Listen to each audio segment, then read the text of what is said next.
ব্যক্তির দোয়া ডাইরেক্ট কবুল হয়ে যাবে। দাওয়াতুল মুসাফির দোয়া করলে আল্লাহ ফিরাইয়া দেয় না। দাওয়াতুল মাজলুম ব্যক্তি দোয়া করলে আল্লাহ ফিরাইয়া দেয় না। আর সন্তানের জন্য মা বাবা দোয়া করলে আমার আল্লাহ ফিরাইয়া দেয় না। বাবা সন্তানের জন্য দোয়া করে আর বলে, আল্লাহ আমি সন্তান হইয়া, আমি বাবা হইয়া আমার সন্তানের জন্য দোয়া করি গো, আমার সন্তানকে আপনি মাফ করে দেন, ক্ষমা করে দেন। সন্তানকে নিয়ে গেলেন, তার কাফন দাফন পরাইয়া কবরে শোয়াইয়া মাটি চাপা দিয়া আল্লাহর বান্দা বুড়া মানুষটা বাড়িতে চলে গেল। রাত্র গভীর হয়ে গেছে, বাবা কান্না করে আর আমার আল্লাহরে ডেকে ডেকে বলে, আল্লাহ আমার সন্তানকে তুমি মাফ করিয়া দাও। সুবহানাল্লাহ। হযরত ওমর রাদিয়াল্লাহু তাআলা আনহু তখন ছিলেন প্রেসিডেন্ট, তখনকার সময়ে বাদশা, খলিফাতুল মুসলিমিন আমিরুল মুমিনিন হযরত ওমর রাদিয়াল্লাহু তাআলা আনহু দিব্যি আরামে ঘুমের ঘরে ঘুমাইতে আছে। উনি স্বপ্নে যুগে লক্ষ্য করে দেখে কে জানি ডেকে ডেকে বলে, রে ওমর, যেই যুবকটা দুনিয়া থেকে বিদায় হয়ে গেল আল্লাহ পাক তাকে মাফ করে দিয়া 2টা জান্নাতের মালিক বানায় দিছে। এই যুবককে রেখে ঘুম থেকে জাগ্রত হইয়া ফজরের নামাজ পড়া সহচরদেরকে লইয়া এই বুড়া বাবার বাড়িতে আসলো। এসে দেখে বুড়া মানুষটা চোখের পানি ছেড়ে ছেড়ে কান্না করতেছে আর আমার আল্লাহকে ডেকে ডেকে বলতেছে, মালিক হয়তোবা আমার ছেলে বুঝতে পারে নাই, ভুল করে ফেলেছে, আল্লাহ দয়া করে মেহেরবানি করে তুমি আমার ছেলেকে মাফ করে দাও, আমার সন্তানের কবরটারে তুমি জান্নাতের বাগান বানায় দাও। হযরতে ওমর রাদিয়াল্লাহু তাআলা আনহু বাড়িতে পৌঁছা ডাক দিয়া বলে, রে বুড়া বাবা, তোমার মোনাজাত কবুল হয়ে গেছে গো, আমার আল্লাহ তোমার সন্তানকে 2টা জান্নাতের মালিক বানিয়ে দিয়েছে। ওয়ালিমান খাফা মাকাম রাব্বিহি জান্নাতান। আমার আল্লাহর কোরআন প্রমাণ করে মানুষের ভিতরে যখন আল্লাহর ভয় ঢুইকা যাও আর আল্লাহর ভয়টা লইয়া গুনাহের কাছ থেকে বাঁচিয়া যাও, আল্লাহর ভয় নিয়ে দুনিয়া থেকে বিদায় হয়ে যা, আল্লাহ পাক তাকে 2টা জান্নাতের মালিক বানায় দেয়। হযরত ওমর রাদিয়াল্লাহু তাআলা আনহু বলেন, বুড়া বাবা আসো আসো যাই তোমার ছেলের কবর জিয়ারত করব। অনেক কথা এই বুড়া বাবাকে লইয়া হযরত ওমর রাদিয়াল্লাহু তাআলা আনহু কবরের পাশে দাঁড়াইলেন। দাঁড়াইয়া খলিফাতুল মুসলিমিন আমিরুল মুমিনিন হযরত ওমর রাদিয়াল্লাহু তাআলা আনহু ডাক দিয়া বলে, রে বুড়া বাবা,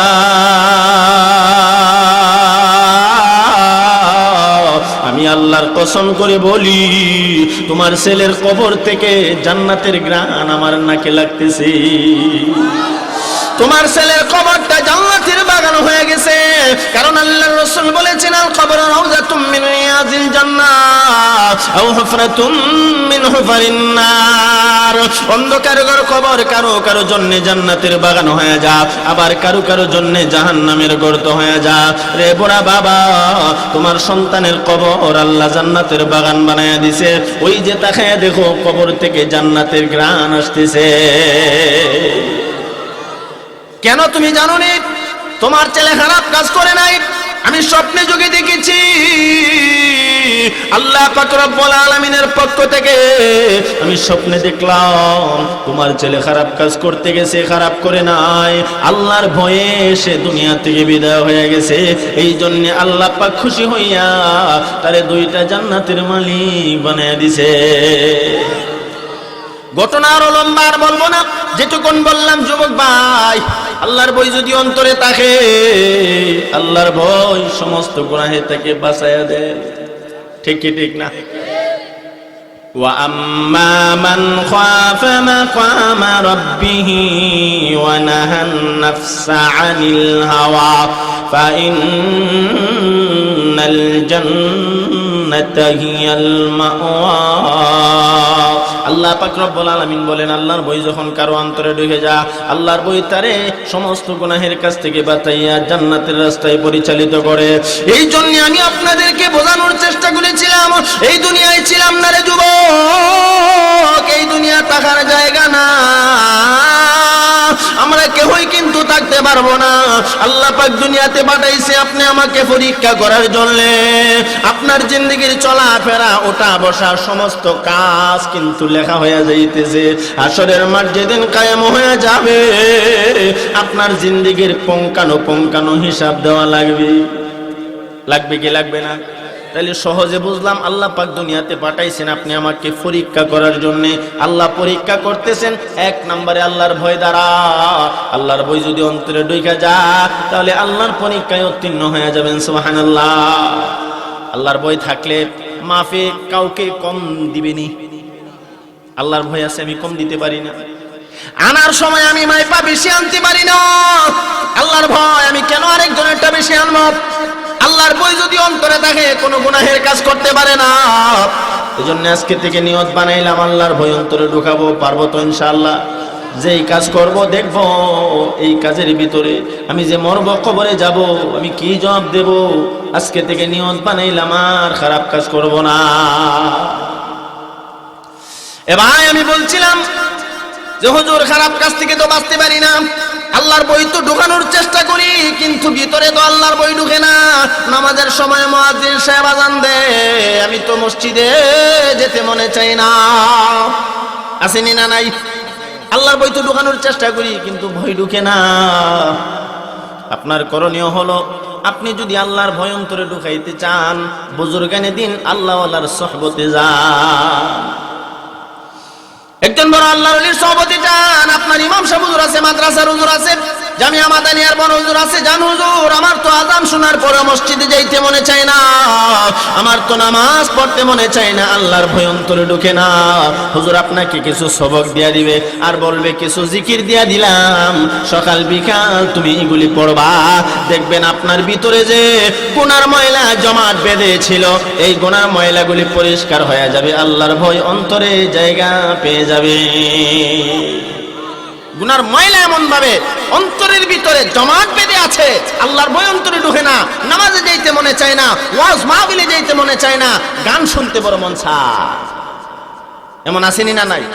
আপনি বুঝবেন আপনার ভিতরে আল্লাহর ভয় ঢুকতেছে না, এর মানে আপনার কলব নষ্ট হয়ে গেছে। আপনার কলব জিন্দা কলব না, আপনার কলবটা মুর্দা কলব হয়ে গেছে। আপনি কলবকে জিন্দা করতে হলে আপনি একজন আল্লাহর ওলির সোহবতে যান। যাই হোক, আমি যেই কথা বোঝানোর চেষ্টা করছিলাম, এই দুনিয়াতে ছিলাম না, আজকে আসি, থাকবো না। ঠিক কি ঠিক না? আজরাইল আসেনি না নাই? বরনার হুজুর একটা ছন্দ বলতেন, মনে হয়ে গেছে, আমি কি বলবো? বরনার হুজুরের নাম শুনছেন? আজরাইল কিন্তু সামনে দাঁড়ায় রয়েছে, কেউ দেখে না। ঠিক কি ঠিক না? আওয়াজ দিয়া কর না। হাদিসের কিতাবে আছে, আল্লাহ রাসূল বলেন, যেই মানুষটা দুনিয়া থেকে বিদায় হয়ে যাবে সে দেখে, বাকি কেউ আজরাইলকে দেখতে পায় না। সুবহানাল্লাহ বলবেন। আজরাইল আছেনি না নাই? আওয়াজ দিয়া কন্যা। আজরাইল আছে ভাই রে সামনে দাঁড়াইয়া, ঠিক কি না? আজরাইল আছে ভাই রে সামনে দাঁড়াইয়া, কোন দিন জানি কারে নেই গো ধরিয়া, কোন দিন জানি কারে নেই গো ধরিয়া। ঠিক না? এ যুবক ভাই, মুরব্বী বাবা, এ আমার পর্দার আলের মা, আজরাইল কিন্তু রেডি হয়ে আছে। কোন সময় যে আপনার আমার জানের মধ্যে দৌড় থাবা মারবে, আর কোন সময় যে জানটা বের করে নিয়ে যাবে, আপনার আমার কারো কিন্তু জানা নাই। এই জন্য আজকের মাহফিল জীবনের শেষ মাহফিল মনে করে আল্লাহর কাছে তাওবা করেন আর বলেন, আল্লাহ জীবনে আর গুনাহ করব না, পাপ করব না, নাফরমানি করব না। আল্লাহ তাওবা করলাম, দয়া করে মেহেরবানি করে মাফ করে দাও। আমার আল্লাহ বলেন, বান্দারে যত যতই পাপ করছো না কেন আমি আল্লাহর রহমত থেকে নয়রাশ হয়ো না, তাওবা করো, জিন্দেগীর গুনাহ মাফ চাও, সমস্ত গুনাহগুলি মাফ করে দেব আমি আল্লাহ। কুল ইয়া الذين أسرفوا على أنفسهم لا تقنطوا من رحمة الله إن الله يغفر الذنوب جميعا إنه هو الغفور الرحيم আল্লাহ বলেন, বল হে নবী আপনি বলুন, ইয়া ইবাদিয়াল্লাযীনা আসরাফু আলা আনফুসিহিম লা তাকনাতু মির রাহমাতিল্লাহ, আমার প্রিয় বান্দা বান্দিরা যারা নিজের নফসের উপরে জুলুম করেছে, অন্যায় করেছে, অপরাধ করেছে, নামাজ ছেড়ে দিয়েছে, রোজা ছেড়ে দিয়েছে,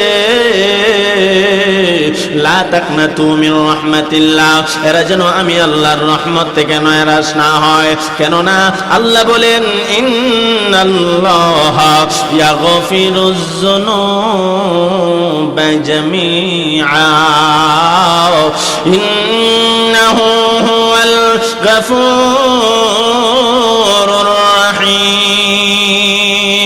আল্লাহ তাআলা বলেন, নিশ্চয় আপনার আমার সব গুনাহগুলি মাফ করে দিবেন। যারা বসছেন কম বেশি গুনাহ করছেন নি, না করেন নাই? এ ভাই, তুমি যে গুনাহ করেছো, না ফরমানি করেছো, গুনাহগার পাপিষ্ঠ না ফরমান কবরে যখন যাবে, এই গুনাহগার পাপিষ্ঠ না ফরমানের কবর জাহান্নামের গর্ত হয়ে যাবে। তাহলে আমরা যারা গুনাহ করে ফেলেছি আমরা কি করব? আমাদের জন্য করণীয় হলো আল্লাহর কাছে তাওবা করব। আমি মুসাফির মানুষ, আপনাদেরকে আল্লাহর কাছে তাওবা করব। শেষ পর্যন্ত আছেন তো ইনশাআল্লাহ? আরো জোরে কোন আছে? আপনার তাওবা কবুল কইরা আল্লাহ মাফ করে দিব, বিশ্বাস আসেনি? আওয়াজ দিয়ে কোন না।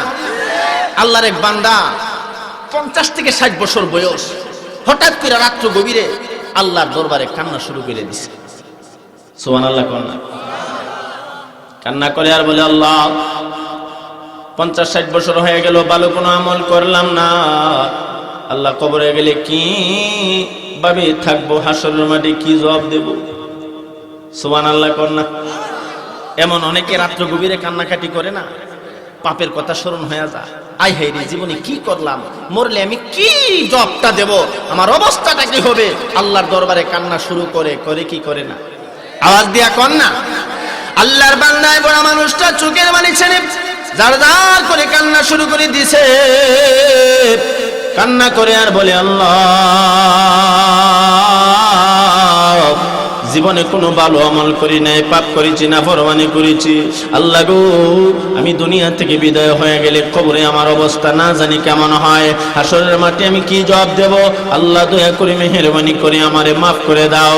এইভাবে যখন আল্লাহর বান্দা কান্না শুরু করে দিছে, এমনি গায়েবে আওয়াজ কে জানি ডাক দিয়া বলে, তুমি এত পাপ করেছো, নাফরমানি করেছো, আল্লাহ তোমারে মাফ করবে না। এত পাপ, এত নাফরমানি তুমি করেছো, আল্লাহ তোমারে ক্ষমা করবে না। আল্লাহর বান্দা খুশি না বেজা?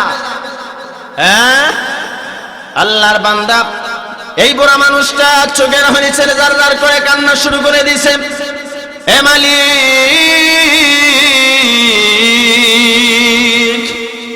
ও দয়াময় আল্লাহ, তুমি যদি আমারে মাফ না করো, আমি কোথায় যাব, কার কাছে গিয়ে মাফ চাইব? তুমি ছাড়া তো আমার আর কোনো মালিক নাই, ঠিক কিনা? তুমি বিনে কারো কাছে আল্লাহ করিব রোদন, তুমি ছাড়া কে বুঝিবে আমরার মনের বেদন, ঠিক কিনা? হেলাই হেলাই খাটাইলাম আল্লাহ ভবের জিন্দিগি, জানিয়া বুঝিয়া গয় আল্লাহ না করিলাম বন্দিগি, জানিয়াবো জিয়া গো আল্লাহ না করিলাম বন্দিগি, ঠিক না? আল্লাহর বান্দা বুড়া মানুষটা চোখের পানি ছেড়ে ঝাড় ঝাড় করে কান্না করে আর বলে, মালিক ও দয়াময় আল্লাহ, আপনি যদি আমারে মাফ না করেন আমি কোথায় যাব, কার কাছে যাব? আল্লাহ, যাওয়ার মতো আর কোনো জায়গা নাই, দয়া করে মেহেরবানি করে আমারে তুমি মাফ করিয়া দাও। দুনিয়ার বাজারে কোনো ভিক্ষুক যদি একবারের দরজায় যায়, সেখানে না পাইলে অন্য ঘরের দরজায় গিয়া হাত পাততে পারে, আমি তো তোমারই দুয়ারের ভিক্ষুক, আমার তো আর কোনো মালিক নাই। আল্লাহ, তুমি যদি আমারে মাফ না করো আমি কোথায় যাব, কার কাছে যাব? যাওয়ার মতো আর কোনো জায়গা নাই। তুমি না বলেছো লা তাকনাতু মির রাহমাতিল্লাহ, তোমার রহমত থেকে যেন তোমার বান্দা বান্দি নয়রাশ না হয়। আল্লাহ, তোমার রহমতের আশা, জিন্দেগীর গুনাহ লইয়া মাফ চাই, ক্ষমা চাই, দয়া করে মেহেরবানি করে তুমি আমারে মাফ করে দাও। আল্লাহর কুদরতের ফয়সালা বুঝা যায় না রে মুসলমান। এমনি গাইবে আওয়াজ কে জানি ডাক দিয়া বলে, রে আল্লাহর বান্দা আর কান্দিস না, আর কাঁদতে হবে না গো, আমার আল্লাহর রহমতে এলাহিতে জোশ উঠে গেছে। আমার আল্লাহ তোমার জিন্দেগীর সমস্ত গুনাহগুলি মাফ করে দিয়া তোমারে আল্লাহর ওলি বানায়া দিছে। ঘটনা আরো লম্বা, আর বলবো না, যেটুকুন বললাম এর ভিতরেই আমাদের জন্য সবক। আমরা যারা গুনাহ করে ফেলেছি, আমরা যদি আল্লাহর কাছে মাফ চাই, ক্ষমা চাই, আল্লাহ মাফ দিবে কে দিবে না? এজন্য যুবক ভাই, মুরব্বী বাবা, আমার পর্দার আলেম মা, আজকের মাহফিল জীবনের শেষ মাহফিল মনে করে আল্লাহর কাছে তাওবা করেন আর বলেন, মালিক গো, না জানি কোন দিন মালাকুল মউত আজরাইল আমার সামনে দাঁড়ায় যা, আর না জানি কোন দিন চিরয়তীম হইয়া অন্ধকার ঘর কবরের বাসিন্দা হয়ে যায়। আল্লাহ, দয়া করে মেহেরবানি করে আমারে মাফ করে দাও। আমার আল্লাহ মাফ করে দিবে কি দিবে না? কবরের আযাবের ভয় অন্তরে আসেনি? কবরে যে যাব, কবরে গেলে কেমনে থাকবো, এই কথাটা যদি কোনো মানুষ ভাবে, এই মানুষ তো কোনোদিন নামাজ ছাড়তে পারে না। ঠিক কি ঠিক না? কবরের আযাব এর আলোচনা যখন নবীজি সাহাবায়ে কেরামের সামনে করতেন, সাহাবায়ে কেরাম ঘর ঘর করে চোখ দিয়া পানি চাটতে থাকতেন। সুবহানাল্লাহ। আর আমরা কবরের ওয়াজ করি, আমরা চোখে পানি নাই, শ্রোতাদের চোখে পানি নাই। এর কারণ আমাদের দিল শক্ত হয়ে গেছে। পাপ করতে করতে, নাফরমানি করতে করতে আমাদের দিল এত শক্ত হয়ে গেছে, এখন জাহান্নামের কথা শুনলো মন গলে না, আর কবরের আযাবের কথা শুনলো চোখ দিয়া পানি আসে না। সাহাবায়ে কেরাম মাটিতে গোড়াগড়ি শুরু করে দিছে। নবীজি জিগায়, কান্না করো কেন? নবী গো, আপনি বলছেন কবর কারো কারো জন্য জাহান্নামের গর্ত হয়ে যাবে, কবরের দুই পাশের মাটি চাপ মারবে, এক পাজরের হাড় আর এক পাজরের ভিতরে ঢুকে যাবে, কবরে গেলে কেমনে থাকবে, এই জন্য কান্দে। সুবহানাল্লাহ। হযরত ওমর রাদিয়াল্লাহু তাআলা আনহু, হযরত ওসমান গনি রাদিয়াল্লাহু তাআলা আনহুর ঘটনা তো আপনারা জানেন। কবরের আযাবের ভয়ে কাঁদতে কাঁদতে চোখ দিয়ে যে পানি আসতো, গালের মধ্যে গা হয়ে গেছিল। আর আজকে আমরা কবরের পাশ দিয়া যাই গান বাজাইতে বাজাইতে, আসেনি না নাই? কেমন বদবক্ত, কবরের পাশে দিয়া যা, গানটা বন্ধ করে। আহারে, কবরে যাব, কেমনে থাকবো? কবরের আযাবের ভয়ে সাহাবায়ে কেরাম কাঁদছেনি না কাঁদছেন? আরো জোরে কর না।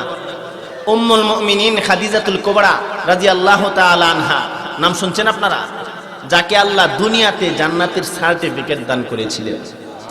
আরো জোরে কোন সুবহানাল্লাহ। আল্লাহর এই প্রিয় বান্দি উম্মুল মুমিনিন খাদিজাতুল কুবরা রাদিয়াল্লাহু তাআলা আনহা হাউমাউ করে কান্না শুরু করেছে। আমার নবী জিজ্ঞাসা করে, ও খাদিজা, তুমি কেরে কান্না করো? খাদিজাতুল কুবরা রাদিয়াল্লাহু তাআলা আনহা বলেন, কবরের আযাবের ভয়ে কান্না করি। সুবহানাল্লাহ। আরো জোরে কন্না সুবহানাল্লাহ। নবী আরবি রাহমাতুল লিল আলামিন বলেন, খাদিজা